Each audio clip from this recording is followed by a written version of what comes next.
আজকে তিনজন আসামির জন্য ডেট ছিল এবং চার্জ হিয়ারিংয়ের ডেট ছিল। তিনজন আসামি তাদের ডিসচার্জের অ্যাপ্লিকেশন দিয়েছে, সেটার উপর হিয়ারিং প্লাস চার্জ ফ্রেমিং। তো আমি আমার ডিসচার্জ অ্যাপ্লিকেশনে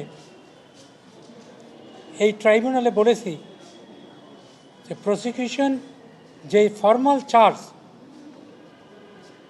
ট্রাইব্যুনালে উপস্থাপন করেছে, এই ফর্মাল চার্জের মধ্যে এই তিনজন পার্টিকুলার আসামি, নামটা কি?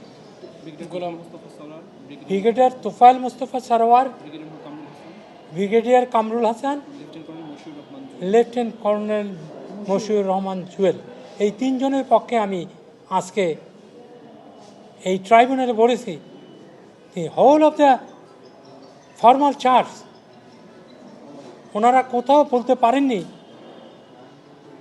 হোয়াট রেসপন্সিবিলিটি এই তিনজন আসামির ছিল এই গুমের, যাদেরকে নাম বলেছে যে তাদের গুমের ক্ষেত্রে একটি কথাও বলতে পারে নাই। এবং আমি ট্রাইব্যুনালকে দেখিয়েছি যে এইখানে চার্জ ফ্রেম করতে হলে প্রসিকিউশনকে ফর্মাল চার্জে অ্যাকিউজডের বিরুদ্ধে অভিযোগ পিন পয়েন্ট আকারে করতে হবে। It must be clear charge যদি ফ্রেম করতে হয়, প্রাইমা ফেসি কেস পিন পয়েন্ট করতে হবে। আমি সাবমিশন রেখেছি এই ধরনের কোনো প্রাইমা ফেসি কেস প্রসিকিউশন তার ফর্মাল চার্জে প্রমাণ করতে ব্যর্থ হয়েছে।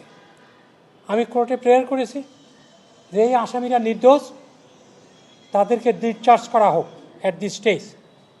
এবং আমি বলেছি যে আজকে যে চার্জ ফ্রেমিংয়ের যে ডেট ছিল, আমার ডিসচার্জ অ্যাপ্লিকেশন কেয়ারফুল কনসিডারেশনের পর যেন চার্জ ফ্রেমিংয়ের ডেট শিফট করে নতুন ডেট দেওয়া হয়।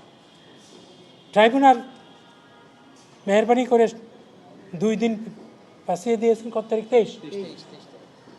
23শে ডিসেম্বর চার্জ ফ্রেমিংয়ের ডেট ফিক্স করেছেন। এই হলো মূল বক্তব্য আর কি।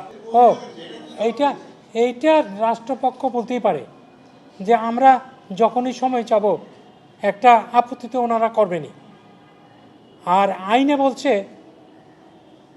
যদি প্রয়োজন হয় for ends of justice reasonable time should be given, এবং আইনকে সামনে রেখেই court has given the reasonable time.